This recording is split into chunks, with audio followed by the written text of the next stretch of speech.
Morte, estamos preparados? Durante mais de 30 anos, Richard Simonetti apresentou-nos a palestra Quem tem medo da morte? Dessas palestras que ele proferiu não apenas aqui em Bauru, mas por todo o Brasil e até fora do Brasil, surgiu o seu best-seller, Quem tem medo da morte? E eu tenho o prazer de lhes informar que depois de milhares de edições, inclusive em outros idiomas, a SEAC Editora acabou de fazer um convênio, uma parceria com a FEB, Federação Espírita Brasileira, e estamos tendo o relançamento do livro Quem tem medo da morte. Vejam só como que ficou a nova capa ilustrativa, falando do livro de Richard Simonetti. Quem tem medo da morte? Olhem só, vejam bem, caros amigos, que capa bem feita, com uma imagem instigante que atrai a curiosidade do leitor. Quero lhes falar agora a respeito de um depoimento do Dr. Sérgio Felipe de Oliveira. Dr. Sérgio vai nos trazer um resumo da vida após a vida. Vida após a morte é um tema de suma importância para a humanidade, porque as nossas atitudes na nossa existência e os propósitos de nossa vida aqui dependem do significado da vida na sua amplitude maior. Quando nós pensamos no contínuo da vida, que a vida continua, então nós pensamos que vale a pena lutar pela paz e pelo amor. Que muitos sofrimentos que nós passamos aqui, dos quais nós precisamos lidar com resiliência, aprimorar a nossa capacidade de enfrentamento de problemas, mas sobretudo entendendo que essa existência é uma escola de aprendizado para que a gente possa tirar de dentro de nós o que nós temos de melhor. Mas uma das questões que mais abala uma pessoa, talvez o mais forte impacto que o ser humano possa ter, é a perda de um ente querido precocemente, como a perda de um filho, a perda de um pai, de uma mãe, de um irmão.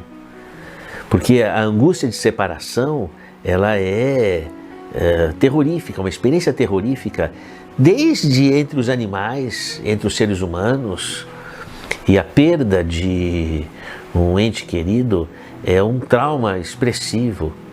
Você tem, por exemplo, as experiências, as pesquisas do professor Ian Stevenson, da Universidade de Virgínia. Ele já é desencarnado. E ele pesquisou a questão da vida após a morte a partir do tema reencarnação. E ele estudava crianças que tinham lembranças detalhadas de uma vida passada e falavam detalhes. E aí ele ia checar no cartório, na cidade, e comprovava que o que ela estava falando realmente batia, e a criança não tinha nenhum acesso a qualquer informação por leitura ou por vídeo, alguma coisa daquela história. As pesquisas do professor Peter Fenwick, da Inglaterra, que é a experiência de quase morte, pessoas que tiveram parada cardiorrespiratória, são ressuscitados no hospital e fazem relatos de vivências no outro plano, no plano espiritual. E também as pesquisas com comunicação com a espiritualidade por aparelhos, chamada transcomunicação instrumental. Grande estudioso disso foi o brasileiro Hernani Guimarães Andrade, com uma obra muito interessante sobre esse assunto. Mas é lógico, ainda sabendo de tudo isso, a perda de um ente querido é talvez a expressão mais marcante da existência de cada um. Mas nós precisamos considerar esse contínuo para a gente poder ter a percepção de que aquela pessoa que deixou saudade, ainda que exista a saudade, existe a esperança do reencontro. Lembra que a vida continua do outro lado e que existem fortíssimos argumentos para que a gente possa sustentar essa experiência aqui na Terra como uma valiosa experiência de valorização da vida, porque é valorizando a vida que a vida nos valoriza. Podemos notar que o Dr. Sérgio Felipe de Oliveira é um estudioso da doutrina espírita. Por esse depoimento, em que ele se presta a falar sobre a vida além da vida, ele traz argumentos interessantes, originários, por exemplo, dos estudos do professor Ian Stevenson, que cuidou das pesquisas em torno de crianças que tinham recordações de vidas anteriores, crianças entre 4 e 6 anos. Fala também a respeito da experiência de quase morte e traz também argumentos filosóficos muito interessantes para que possamos entender que a morte é uma mera mudança de plano.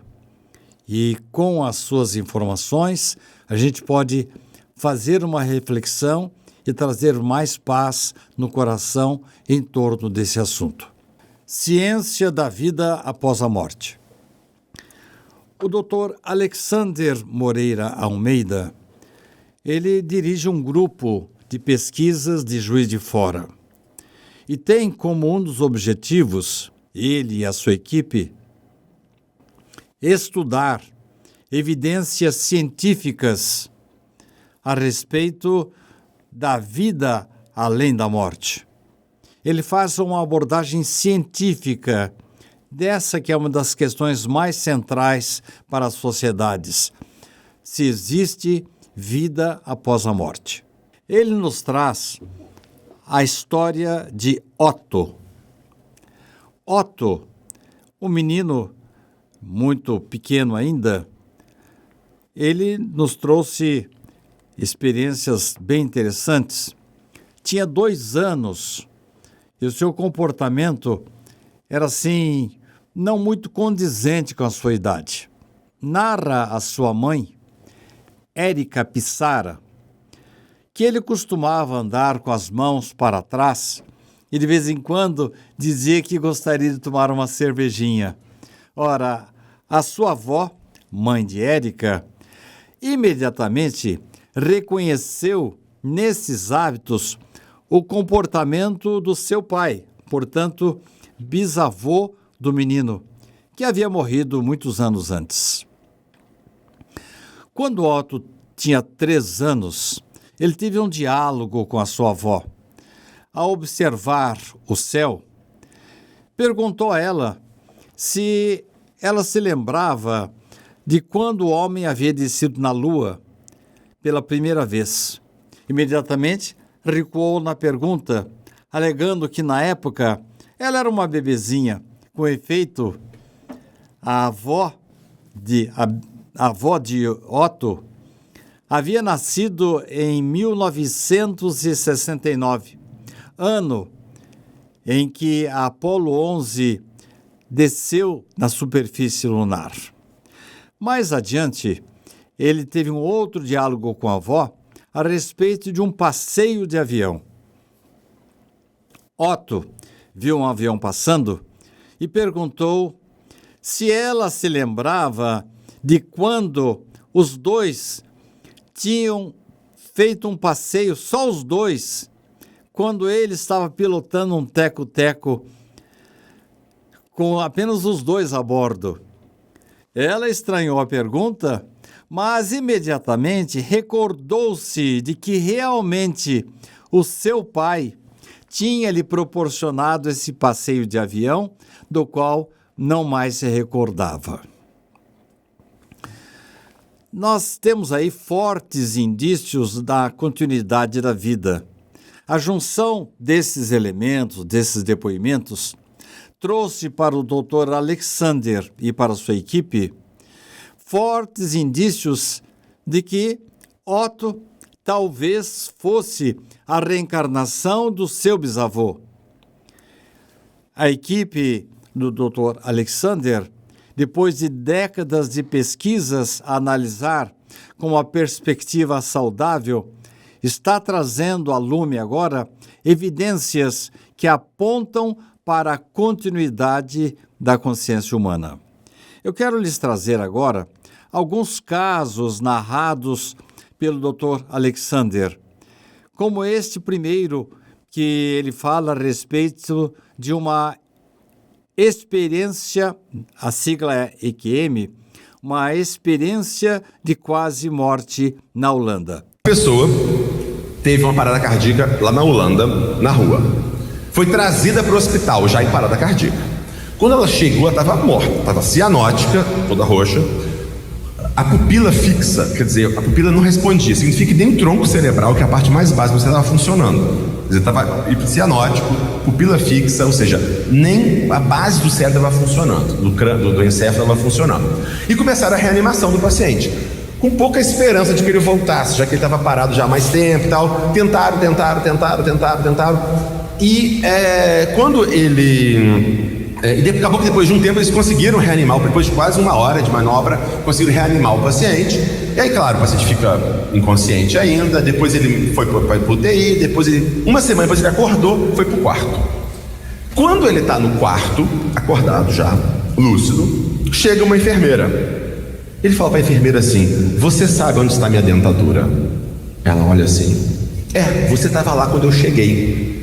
E você, quando foi me entubar, você tirou minha dentadura, colocou naquela gavetinha daquele carrinho cheio de uns potes em cima, que é o carrinho de parada. Isso era verdade, a enfermeira estava lá efetivamente. Foi ela que viu que ele estava em midríase fixa, quer dizer, que ele não tinha nada, o cérebro não estava funcionando.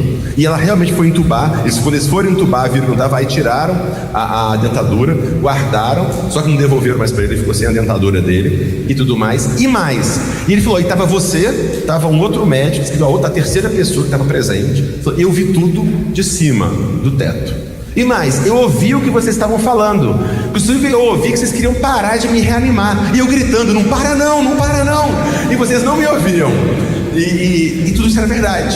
Ela ficou absolutamente chocada, como o paciente estava morto, basicamente, né? Sem nenhuma atividade cerebral, foi capaz de perceber aquilo. Então esse é um exemplo de percepção verídica verificada. Agora o Dr. Alexander nos traz um caso que nós vamos intitular de O Testamento.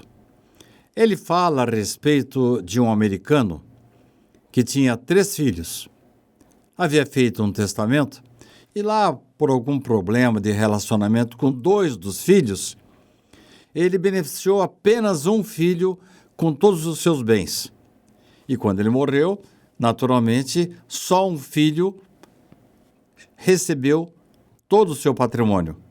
Mas o que as pessoas não sabiam, nem mesmo os outros 2 filhos que foram deserdados, é que ele havia redigido um outro testamento. Vamos ouvir. Um indivíduo, nos Estados Unidos, ele tinha 3 filhos, mas ele tinha um problema, um desentendimento com 2 deles e fez um testamento deixando toda a sua herança para o 3º filho. Ok? Beleza. O que aconteceu? Ele fez um outro testamento. Esse testamento foi registrado em cartório e ficou lá. Depois ele fez um outro testamento, distribuindo igualmente para os filhos os seus bens, mas não contou para ninguém. Muito bem, ficou por isso mesmo. Depois de alguns anos, ele falece de acidente. Subitamente ele faleceu, sobre o acidente e faleceu. Muito bem. E aí foi feito. Só se conhecia aquele testamento que foi registrado, que deserdava os outros 2 filhos. Então foi tudo feito, foi entregue, todo bem, foi entregue para o 3º filho, ficou por isso mesmo, tudo mais. Ninguém na Terra sabia daquele outro testamento. Muito bem. De repente, um dos filhos deserdados começou a acordar no meio da noite e viu o pai no pé da cama.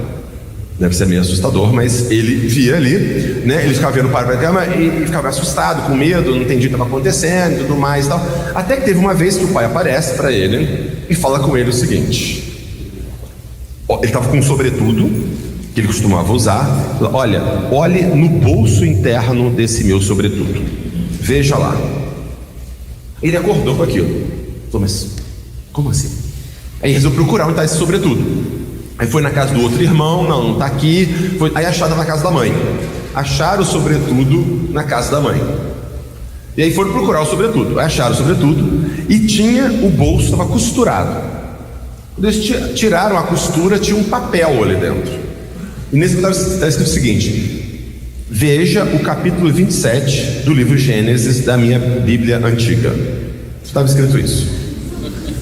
Aí, vamos achar a Bíblia, né? Aí foram procurar a Bíblia, aí acharam a Bíblia, estava toda meio esbatifada já, que eles usavam há muito tempo e tal, já morrido. E aí estava dobrado, no capítulo 20, estava dobrado o Testamento Novo lá dentro. E o capítulo 27 é um capítulo que fala de uma questão de relação pai e filho e não sei o que lá. Provavelmente ele leu, ele se arrependeu de alguma forma e colocou aquilo lá. E depois isso foi levado à júri popular, a júri lá nos Estados Unidos. Foi reconhecido aquele testamento como verdadeiro. A assinatura dele foi reconhecida por mais de 10 testemunhas como sendo a assinatura do pai mesmo, etc. Então esse é um exemplo de uma alucinação. Ah, teve uma alucinação. Tudo claro, a hipótese pode ser uma alucinação, claro que sim. Mas e quando essa alucinação traz uma informação verídica? E o pior, não precisa nem ser telepático, porque não tinha ninguém na Terra que sabia daquele testamento. O que eu considero mais importante no trabalho do Dr. Alexander é que ele usa argumentos estritamente científicos para traduzir a sua ideia, o seu pensamento a respeito da vida além da vida. Num congresso médico, uma outra médica o entrevistou. Vamos assistir um vídeo bem rapidinho em que ele nos traz um resumo da experiência de quase morte. Então, as experiências de quase morte são um conjunto de vivências que alguns pacientes têm quando estão em situações de grande risco de vida, né, com o quase morte ou mesmo em parada cardíaca efetivamente. No geral, uma EQM completa seria o paciente, de modo geral, ele subitamente sente a cessação da dor, do desconforto que ele tinha, ele tem uma experiência fora do corpo, ele se sente como se estivesse saindo do corpo, observando o corpo visto de cima, ele muitas vezes vê um túnel escuro, ele vê uma luz naquele fundo, ele passa por esse túnel, ele vê o que ele chama de seres de luz, de modo geral são pessoas, parentes já falecidos, ou então outros personagens religiosos, alguma coisa nesse sentido, um sentimento de compreensão do mundo, da vida muito profundo, uma clareza mental, e também uma visão panorâmica da vida. Ele enxerga ao mesmo tempo tudo, não é um filme rápido, ele enxerga tudo ao mesmo tempo, uma visão panorâmica, desde o nascimento até aquele momento, muitas vezes há um ponto de não retorno, uma percepção que se ele ultrapassasse aquela linha ou aquela situação, ele não voltaria mais ao corpo e de um modo geral ele sente como se tivesse chamado de novo ao corpo e aí então ele desperta. Basicamente esse é o resumo de uma EQM completa, digamos assim. Durante a experiência de quase morte, o paciente encontra-se inconsciente. O cérebro dele não está funcionando. Dr. Alexander chega à conclusão de que, não estando funcionando o cérebro, ora, então a nossa consciência está fora do cérebro, está além do cérebro. Vamos ouvi-lo a respeito desse assunto. E há vários estudos, vários relatos chamados de percepções verídicas, em que o paciente descreve fatos que realmente aconteceram durante a parada cardíaca e que seria muito improvável que ele apenas imaginasse isso ou tivesse uma percepção em outras situações. Então, sugerindo de alguma forma que efetivamente o paciente estava lúcido, consciente e percebendo a situação de um outro ambiente. O que sugere a questão, leva à discussão da questão mente e cérebro, né? Quer dizer, talvez a mente não seja apenas um produto da atividade cerebral, mas algo além disso. Um outro aspecto destacado pelo Dr. Alexander é que o indivíduo, quando passa pela EQM, experiência de quase morte, isto é, ele morre, mas volta para contar a história, quando ele retorna, invariavelmente, isso na grande maioria dos casos, ele retorna com uma outra cabeça, com uma outra visão da vida. Ele passa a dar maior sentido à vida, passa a ter mais empatia, generosidade, preocupação com o outro, muda a sua cabeça e muda o seu procedimento. É como se ele entendesse que Deus está lhe dando uma nova oportunidade de vida. Diferente nas EQMs, o paciente tem uma sensação muito forte de veracidade daquilo ali, e aquilo, de um modo com muita frequência, gera mudanças duradouras na personalidade do indivíduo. Esse estudo holandês que eu falei, o maior já feito, tem segmento até 8 anos, em que se comparou pacientes que tiveram parada cardíaca e voltaram, mas não tiveram EQMs, e pacientes que tiveram parada cardíaca, voltaram e com EQMs. E percebeu-se que os pacientes que voltaram e tiveram EQMs, comparado com os pacientes que voltaram e não tiveram EQM, tiveram ao longo destes anos um maior desenvolvimento de altruísmo, maior espiritualidade, uma maior satisfação com a vida e maior sentido na vida também. Joias devolvidas. Narra uma antiga lenda árabe que um rabi religioso dedicado vivia muito feliz com a sua família, com a sua esposa e seus 2 filhos queridos. Certa vez, por imperativos da religião, o rabi empreendeu uma longa viagem, ausentando-se do lar por vários dias. Um grave acidente provocou a morte dos seus 2 filhos amados na sua ausência. A mãezinha sentiu o coração dilacerado de dor.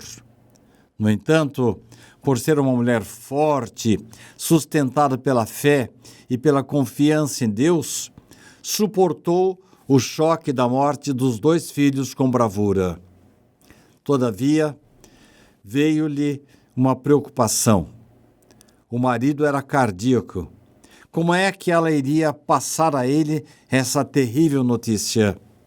Sabendo o portador dessa insuficiência cardíaca, temia que ele não suportasse a comoção. Pediu inspiração a Deus para dar a notícia ao esposo amado. Fez uma prece, rogou o auxílio dos mentores e alguns dias depois, o rabi retornou ao seu lar. Abraçou longamente a esposa e foi logo perguntando pelos filhos. Ela disse: não se preocupe, vamos deixar para falar das crianças depois. Vá tomar o seu banho, depois falaremos dos moços. Um problema grave aconteceu e ela queria transmitir isso para o marido. Minutos depois, estavam sentados à mesa e ela perguntou sobre a viagem e ele novamente perguntou naturalmente pelos filhos. Numa atitude assim um pouco embaraçada, ela falou assim para o marido: deixe os filhos. Primeiro, quero que me ajude a resolver um problema que considero grave.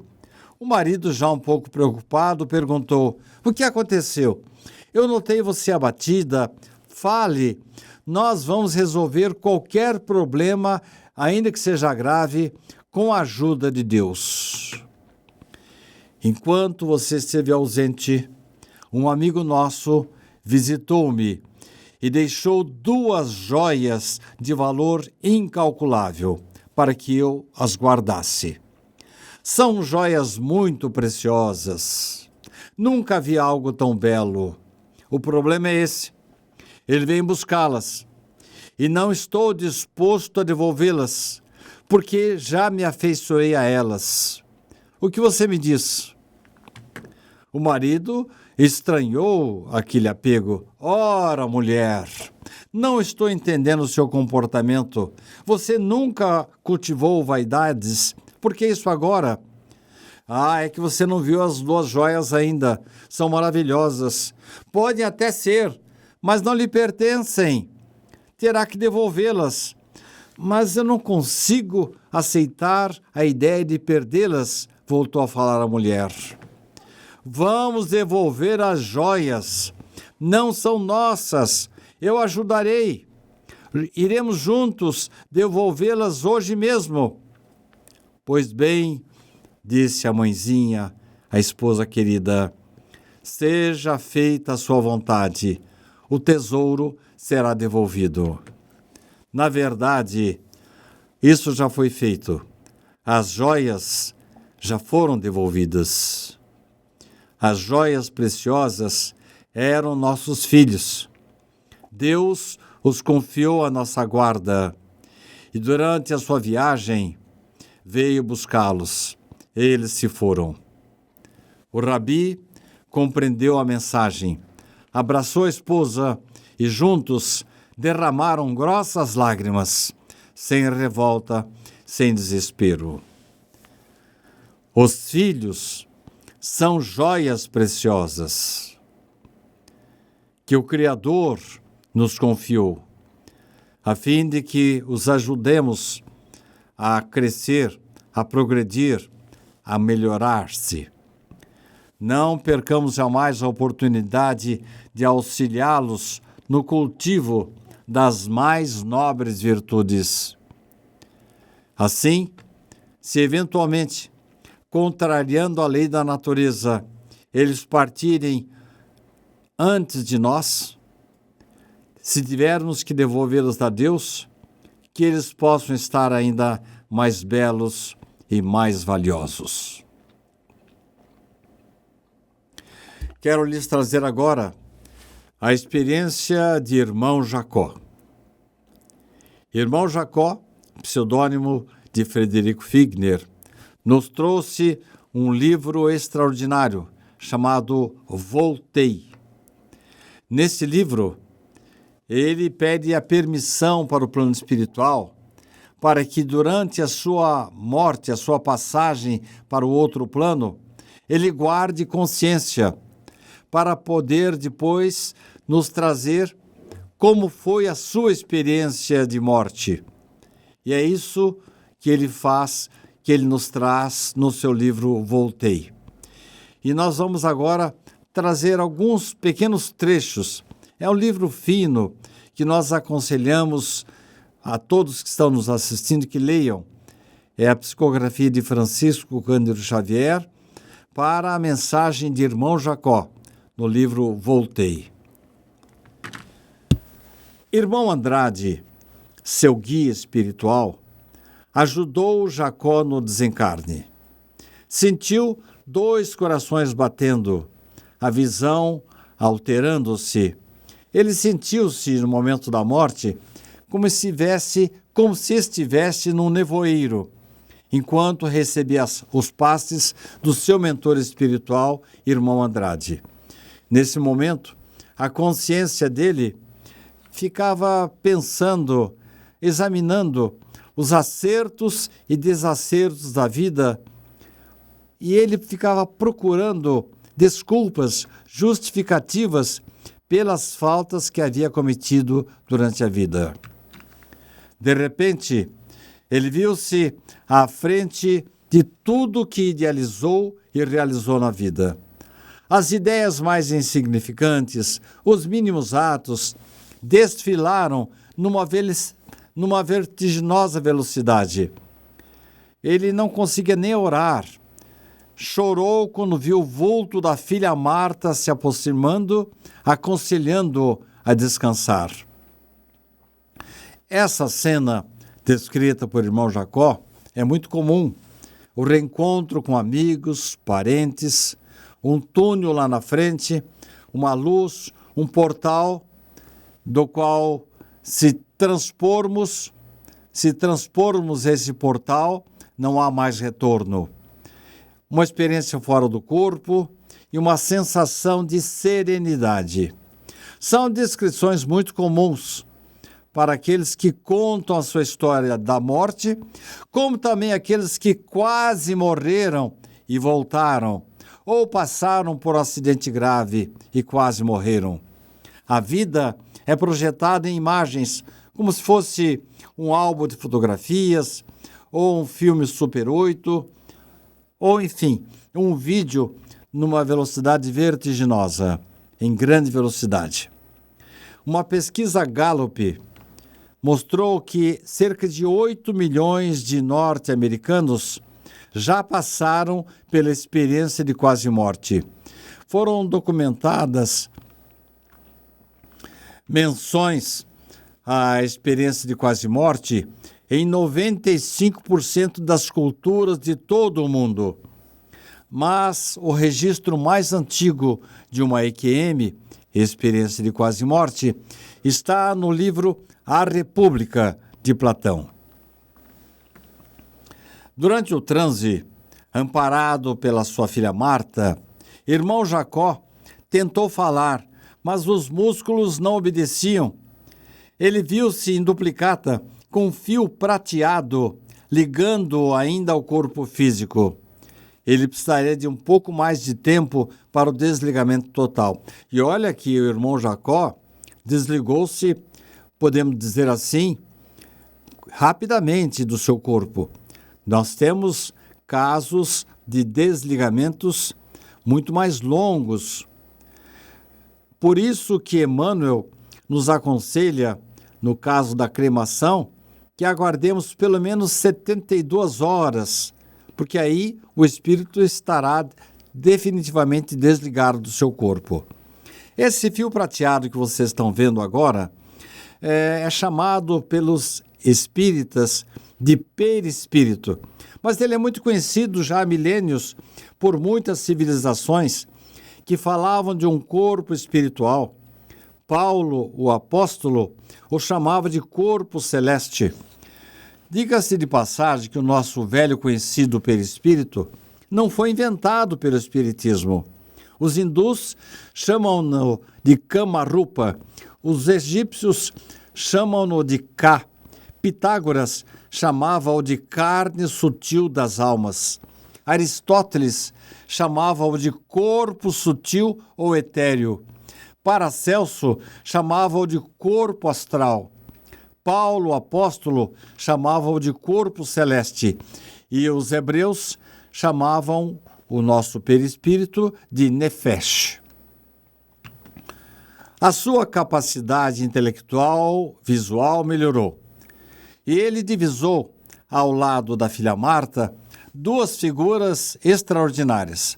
O seu mentor espiritual, o seu protetor, seu anjo da guarda, irmão Andrade, e ao lado dele, nada mais, nada menos do que Bezerra de Menezes, o médico dos pobres.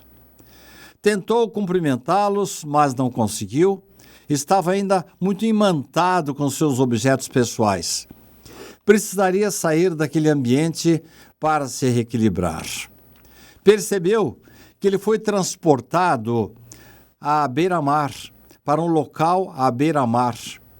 E nós temos que lembrar que todas as vezes que um espírito se desliga do corpo, ele é levado pelos mentores para os mananciais, praias, florestas, rios, locais em que ele encontra condições favoráveis, com fluidos recuperadores, tanto para doentes encarnados, como aqueles que passam pela experiência de quase morte, como aqueles que efetivamente morrem.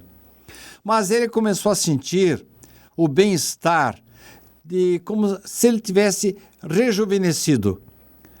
E desta forma, nós podemos dizer que esses mananciais, esses locais, trazem, mesmo para nós encarnados, uma sensação gostosa de revitalização das nossas energias. No velório de Jacó, ele passou por uma experiência de um morto e notou que quando não nos preparamos para a morte, nós não aceitamos bem os comentários divergentes. É por isso que nós temos que ter muito cuidado quando vamos a um velório. No começo a gente chega ali e se comporta, faz uma oração em favor do desencarnado, mas dali a pouco alguém se aproxima, chama a conversa, começa a falar a respeito de uma outra pessoa, começa a falar mal de alguém, dali a pouco estamos falando mal do morto. Isso é muito sério, porque o indivíduo ainda está preso ali. Como vocês podem perceber pelo slide, ele está ainda ligado ao seu corpo físico, ainda que o corpo já esteja morto. Bezerra de Menezes esclareceu que não é possível libertar os encarnados rapidamente. Vai depender muito da vida mental, dos ideais ligados à vida terrestre. Jacó incomodou-se porque os seus filhos que estavam ali presentes, e ele estava acompanhando todo o processo de desencarne conscientemente, ouviu os filhos fazendo comentários em torno das despesas do velório. Ora, Jacó era um homem muito rico e tudo que tinha ali ele havia ganho, ele havia conquistado. Mesmo assim, os filhos estavam fazendo esses comentários desairosos e ele sentiu-se muito mal com aquilo. Daí a gente ter que fazer uma reflexão para a gente se preparar para ir aos velórios. Se a gente não tem condição de ajudar o desencarnado, e André Luiz nos descreve em várias das suas obras a dificuldade pelas quais o morto passa, vamos nos conscientizar de que precisamos ajudar. Não podemos, não temos discernimento, disposição para isso, então a gente faz uma visita social, assina o nosso nome lá naquele livro e vai embora para casa, porque é preferível assim do que ficar atrapalhando o desligamento do indivíduo que morreu. Viagem pelas regiões umbralinas. Seguindo a caravana que estava sendo liderada por irmão Jacó, eles passaram por um vasto abismo de trevas numa região vulcânica. Formas monstruosas começaram a surgir espaçadamente. Bezerra de Menezes pediu silêncio, calma, prece, sobretudo para que os recém-desencarnados não ficassem se lembrando das faltas graves do passado, para não criar sintonias perigosas. Então, um dos indivíduos que estava nessa caravana, nesse comboio humano, ele que havia cometido um crime na sua juventude, de repente começou a dizer: eu não mereço estar aqui. Eu matei uma pessoa na minha juventude. As formas monstruosas daquela região umbralina começaram a dizer: assassino não atravessa a ponte. Assassino não pode atravessar a ponte. Que ponte? Na verdade, não era uma ponte material, mas era uma espécie, assim, metaforicamente, de uma ponte por onde os espíritos iriam passar. Aquele indivíduo que havia dito que havia cometido um crime na sua juventude, ele havia se regenerado, havia se arrependido do crime e havia passado a vida inteira trabalhando, estudando, fazendo o melhor possível em favor do semelhante.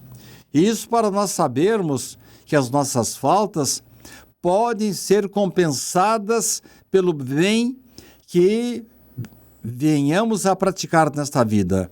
Nenhum dos nossos defeitos, das nossas faltas, são para sempre. É possível repará-las com a nossa nova atitude em relação à vida. Finalmente, eles passaram pela ponte e aí Jacó fez uma oração a pedido de Bezerra de Menezes. Eles tornaram a levitar e passaram com as suas energias recompostas. O grupo voltou a levitar e atravessou aquela ponte. Finalmente, eles chegam no plano espiritual. Ele é acolhido, Jacó, numa casa acolhedora, um ambiente doméstico perfeito, com retratos nas paredes. Reencontrou a mãe Frida, mas não a reconheceu, porque ela havia rejuvenescido. Isso é muito comum. Espíritos elevados passam a ter um aspecto mais agradável, mais bonito, mais jovem. Eu já estou colocando minhas barbas de molho. Se eu tiver o mérito de encontrar a minha mãe quando eu desencarnar, eu estou já olhando os álbuns antigos dela com a sua fisionomia jovem para eu reencontrá-la. Mas isso é brincadeira, porquanto, provavelmente, quando ela tocar em mim, me chamar pelo apelido carinhoso da minha infância, imediatamente vou reconhecê-la. É comum nós reconhecermos os nossos entes queridos quando passamos para o outro lado da vida. É comum também, como aconteceu com Jacó, que a gente esteja com uma aparência de mais idade do que os nossos antepassados. O Jacó parecia mais velho do que a sua mãe, mas com o tempo ele, persistindo no bem, no trabalho que ele sempre realizou, provavelmente ele iria passar pelo mesmo processo de rejuvenescimento. Finalmente, Jacó cita no seu livro o envolvimento inferior. Ele vê o número de encarnados acompanhados, um número muito maior de encarnados acompanhados por entidades inferiores do que aqueles acompanhados por espíritos benignos. Os sinais luminosos positivos eram muito menores do que os sinais negativos dos indivíduos que estavam ali. É possível identificar o vício de cada um de acordo com as companhias espirituais que lhe atraem. E essas criaturas vão ficar ligadas a esses espíritos inferiores até que um dia resolvam modificar-se para o bem. Então é por isso que nós precisamos levar a sério a nossa religião aqui na Terra. Devemos ter bons pensamentos, boas atitudes, orar, vigiar, para atrairmos desencarnados bons. Nós não podemos responsabilizá-los pelos processos obsessivos, porque nós os atraímos com os nossos vícios. Quero lhes falar um pouco agora sobre o suicídio. Depois do suicídio, nós podemos permanecer aqui algum tempo na Terra, sem a consciência de que já morremos. Camilo Castelo Branco, grande escritor português, suicidou-se por não ter suportado a cegueira. Logo após dar um tiro na cabeça, sentiu dores, sangrava, achava que a bala havia resvalado e ele não havia morrido. Achava que estava vivo ainda, não obstante não conseguir comunicar-se com as pessoas à sua volta. As consequências do suicídio são muito sérias. Ocorre a sensibilização da região afetada, os nossos corpos sofrem agressões, a desestruturação da nossa mente, uma nova vida, uma nova encarnação será muito agravada. Não há, porém, mal sem fim. Não estamos condenados ao inferno eterno. Experiências de quase morte dão conta de que a morte natural é algo agradável, é até convidativo. Eu até me lembro de um caso de uma senhora que no Recife, em pleno carnaval, sofreu uma parada cardíaca e foi imediatamente tratada, acolhida, socorrida pelos paramédicos que ali se encontravam. Quando ela voltou à vida, ela falou assim: por que vocês me trouxeram de volta? Do outro lado estava tão agradável, tão gostoso. Mas a experiência de quase morte ou de morte do suicida nos trazem informações tenebrosas do outro lado da vida. Suicídio indireto. Devemos cuidar do corpo físico? A vida é uma bênção divina que proporciona progresso para o nosso espírito.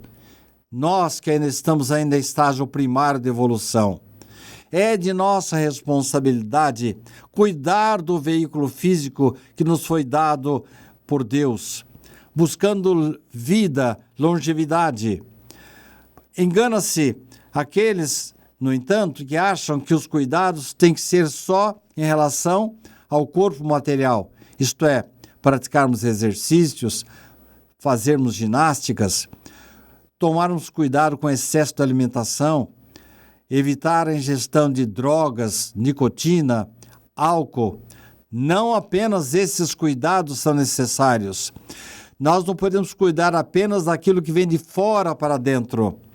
Aquilo que vem de dentro para fora, a raiva, o ódio, o ressentimento, a mágoa, o desejo de vingança, fazem tão mal para o corpo quanto o descuido com o corpo físico propriamente dito.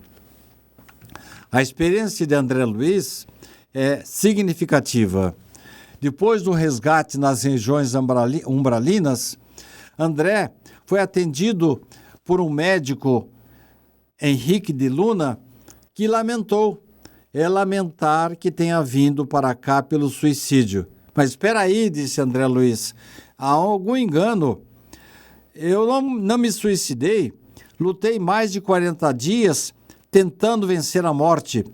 Aí Henrique de Luna disse, mas você não percebeu que as ações que você praticou no mundo foram comprometendo o seu organismo físico, daí dizermos que você praticou o suicídio indireto. A sua moléstia não teria assumido características tão graves se o seu procedimento mental, o seu modo de conviver com as pessoas estivesse enquadrado em princípios de fraternidade, tolerância e temperança. O seu modo especial de conviver, às vezes exasperado, sombrio, atraía vibrações destruidoras. Então este é o momento, caros amigos que estão nos acompanhando, de fazermos algumas perguntas para nós mesmos. Eu vou perguntar para mim mesmo, será que eu estou exercendo princípios de fraternidade e temperança? Eu estou sendo fiel à minha esposa, ao meu marido? E será que eu trato bem as pessoas? Será que eu estou evitando a cólera e a exasperação demasiada? Será que eu estou mantendo meu autodomínio no trato com o semelhante? Estou procurando não ofender as pessoas? Estou aproveitando todas as oportunidades de aprendizado, progresso, construção de patrimônios aqui na Terra, enquanto estou vivo? Estou aproveitando todas as oportunidades de trabalho? Estou me prevenindo contra excessos alimentares e alcoólicos? Eu estou me empenhando efetivamente na minha reforma íntima? Cada um terá a sua resposta, mas talvez jamais venhamos a supor que atitudes para nós tão simples, tão ingênuas, que para a maioria da sociedade não quer dizer nada, e nós gozamos de boa reputação, aos olhos da espiritualidade, podemos estar comprometendo o nosso corpo e a nossa alma. 4 meses. Silvia Schmidt. Chegando de uma dezena de consultas médicas que já fizera, uma senhora disse aos familiares, eu sinto que me resta pouco tempo. Diante dos olhares ansiosos, ela continuou, sou portadora de uma moléstia incurável. Minha previsão de vida é de 4 meses. Mas espera aí, a senhora fala isso com essa tranquilidade? Não se preocupem. Eu tenho um bom tempo para fazer tudo o que eu deveria ter feito na minha vida há muito tempo atrás. Estou me livrando das sujeiras que guardei do passado. Eu vou pensar nas pessoas Pensarei naqueles que já me magoaram e com sinceridade eu os perdoarei. A cada dia que passar, farei pelo menos uma boa ação. Quando eu fechar os olhos, para nunca mais abri-los, eu terei feito pelo menos 120 boas ações. E ela, efetivamente, iria tornar-se uma pessoa totalmente diferente do que fora. E em 4 meses, ela conseguiu cumprir a sua missão plenamente. Mas o mais curioso dessa história é que, após a notícia dada aos familiares, essa senhora viveu mais 23 anos. Ela curou a própria alma e a moléstia desapareceu.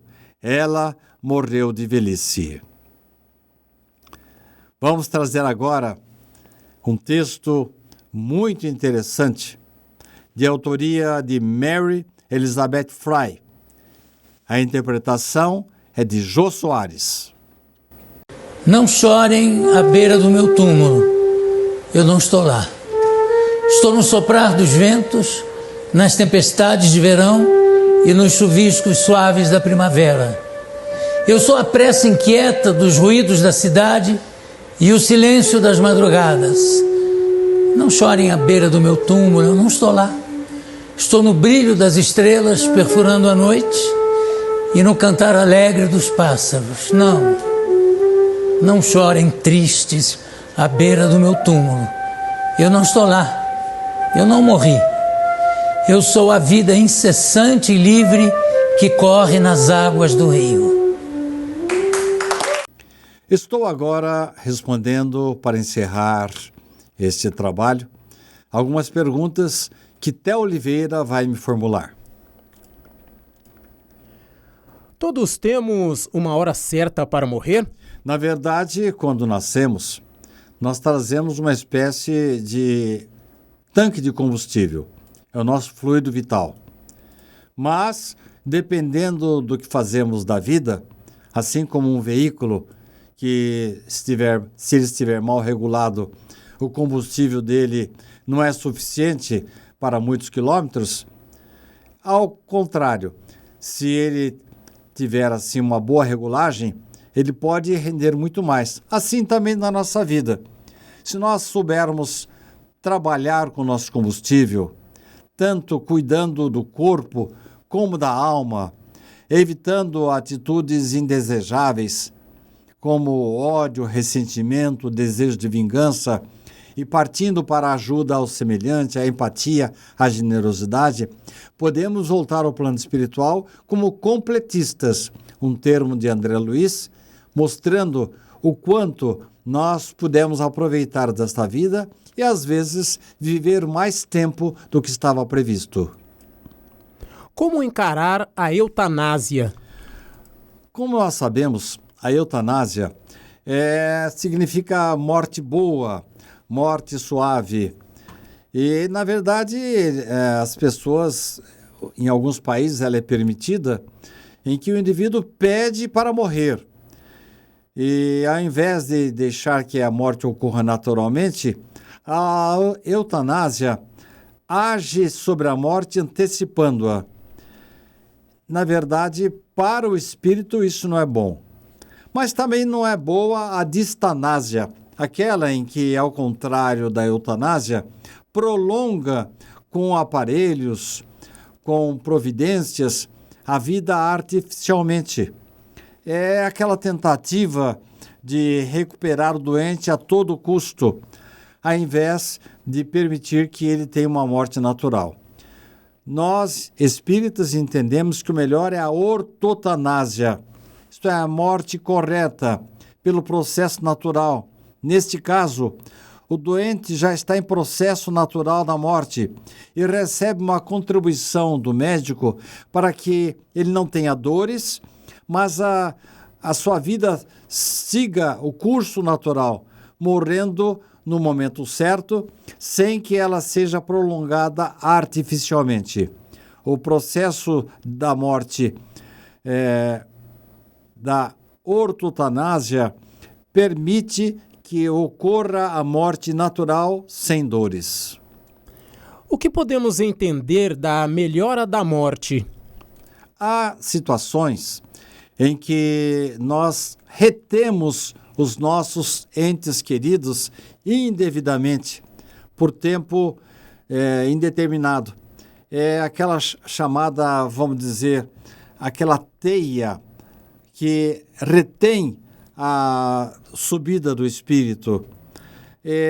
Um parente nosso aí, idoso, a gente diz assim, coitadinho do vovô, só tem 95 anos, não pode morrer. Não, minha esposa não pode morrer agora.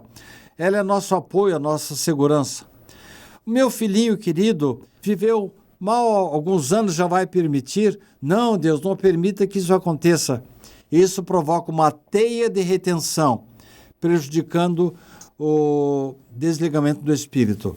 Então o plano espiritual vem e provoca uma espécie de melhora. Aí a pessoa senta, abre os olhos, conversa e todo mundo pensa que ele não vai morrer mais.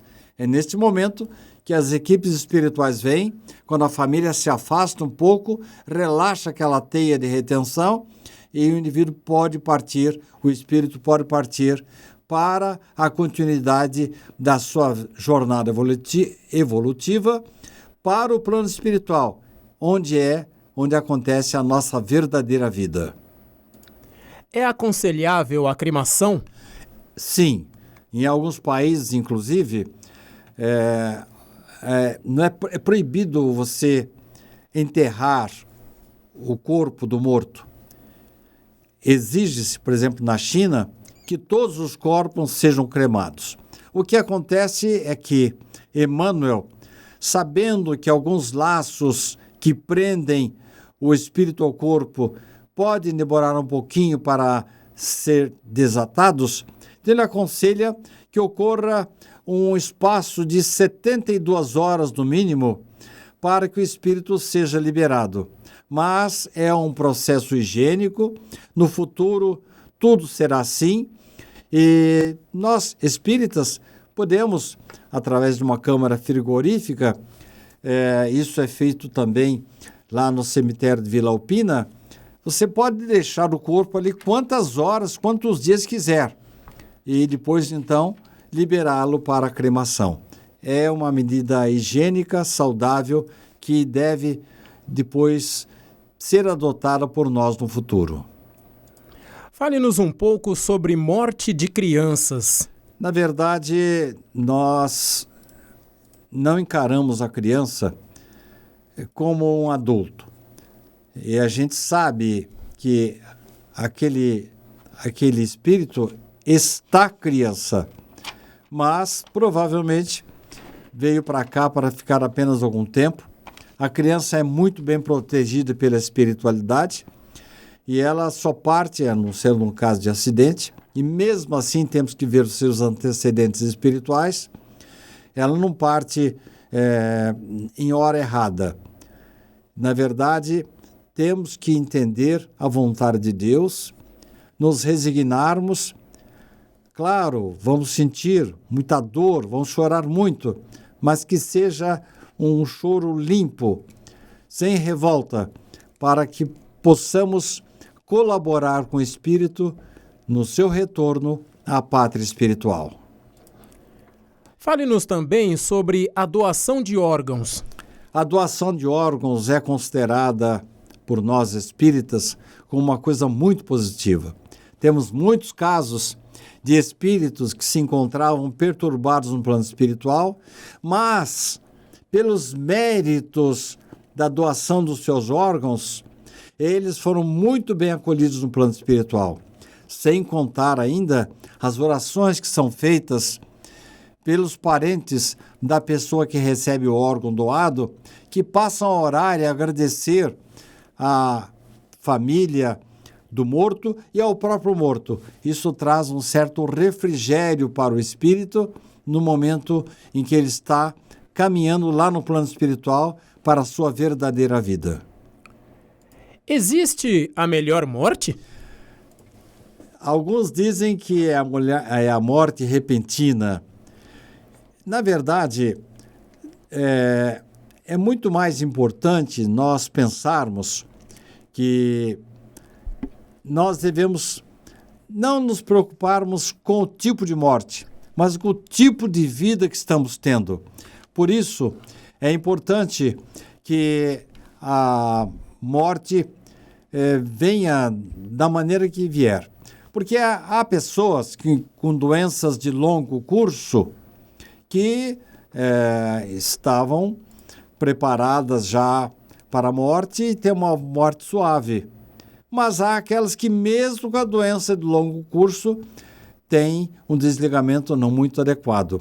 E há pessoas que sofrem um acidente e eis que elas são muito bem amparadas, porque durante a vida adquiriram méritos para serem bem recebidas no plano espiritual.